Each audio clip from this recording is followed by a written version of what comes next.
Hi everyone, Jai Hind, and my name is Bhanwar Singh.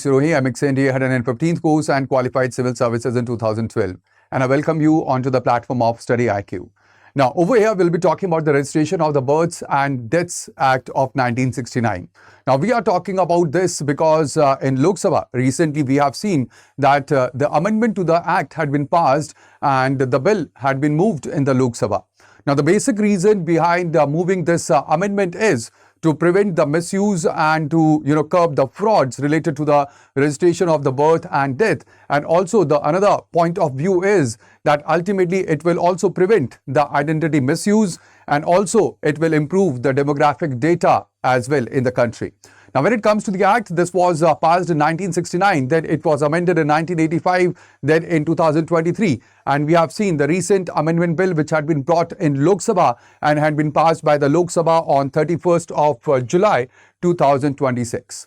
So, Lok Sabha have passed the registration of the Births and Amendment Bill 2026 amid the opposition uproar over the NEET protest issue. And here, what has changed is that the delayed registration, it will now need the magistrate level approval, and ultimately this matters because the certificates or the birth certificates, they are basically the legal root of the identity when it comes to India. Whether it is the school or the passport or the voter ID and the jobs as well, actually they all track your birth record, and ultimately that is why this is quite important, because this is where it is, or it actually pertains, do not directly to the citizenship, but at the same time we know that when it comes to the citizenship data or any of the document that can prove your citizenship, it is actually none of the documents which are there, which are basically the identity documents that you can see. Even the passport, it does not actually prove your citizenship. It is only the legacy data. And along with the legacy data, the birth certificates or the birth record, they will be required to prove the citizenship in the future. And that is why this is quite important. Now, when it comes to this complete act, it actually builds a chain of the registration authorities and make the registration a legal identity document. So where we have at the apex level, we have the registrar general, then we have in the state, we have the chief registrar, and at the district, we have the district registrar. And at the local level, we have the registrar, which are actually responsible for maintaining the data related to the birth and the deaths as well. So what is the basic change that we are talking about? So over here, when it comes to the current act, it is in 1969, which was amended in 2023, where actually the DM and the SDM, they were provided with the power for the approval when the delays were more than 1 year in 2023. Now, the proposed amendment is where there will be two-tier approval based on the delay duration. Now here, if the delay is basically between 1 to 2 years, it will be DM or the SDM approval that will be required, and this remains unchanged. This is as per the amendment that was brought in 2023.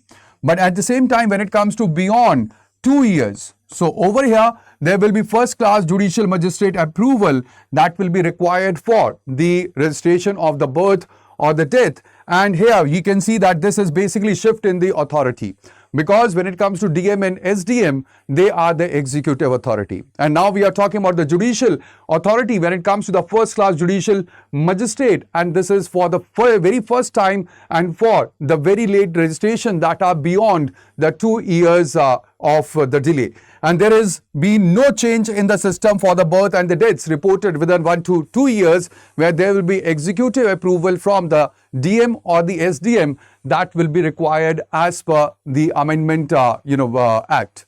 Now over here, this is quite important because UPSC actually will not ask you the complete act, but there are certain sections that you have to remember. The first section that I'm talking about is basically the section 17, which relates to the search and extract. Now, this is quite important because any person, they may search the register and also the cause of the death. Remember that this is never disclosed. Only it is about the registration of the death, and ultimately the cause of the death is not mentioned in the register, and it is also never disclosed, and extraction is admissible as the evidence in the court as well. Now over here, section 5 is about compounding, where an officer, he may settle an offence for a fee before or after the trial begins. And also there is a rule to Parliament under the Section 30, where the central rules, they must be laid before both the houses, which may modify or annul them. So these are the prominent sections that you must remember from the UPSC perspective. Now, like I said, there were the 3 amendments which were made in 1985, in 2023, and then in 2026. So what had actually changed in 1985 is that it said that the rules, they must be laid down before the Parliament. So basically, parliamentary control over the delegated legislation was added in 1985. Then in 2023, it was basically where the national database was laid down, and along with this, the registration of the birth and even the death, they were basically linked with the Aadhaar as well. And that led to the single document validity, and here it was all about the digital governance push. And now in 2026, we are talking about stricter delayed registration norms, where the magistrate approval will be required if the delay is more than 2 years. And this is where we are talking about plugging the misuse and even the fraud in the late entries. Now, this is very important because the UPSC may ask the questions. Like, for example, in your prelims, you may be asked that under the Registration of Birth and the Death Act 1969, an extract from the register is admissible as evidence, but must never disclose which of the following. So remember, it is the cause of death that must never be disclosed by the register. And also in mains, you could be asked your questions from, or in the GS2, that is the 2026 amendment tightens the delayed registration norms. Discuss how this reflects the tension between administrative discipline and the citizen access to the legal identity documents. So these are the aspects that you must remember when it comes to your prelims and your mains as well. Now, we have the GS Foundation batch, that is P2I batch, for which the admissions are closing soon. So you can enroll into them, and ultimately you can use the code that is BRS Live, that will actually give you the maximum discount onto the platform of StudyIQ.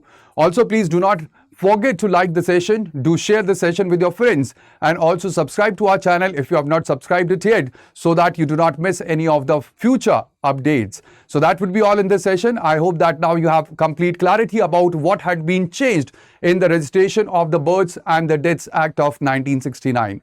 So that would be all. Thank you. Bye-bye. Take care and Jai Hind.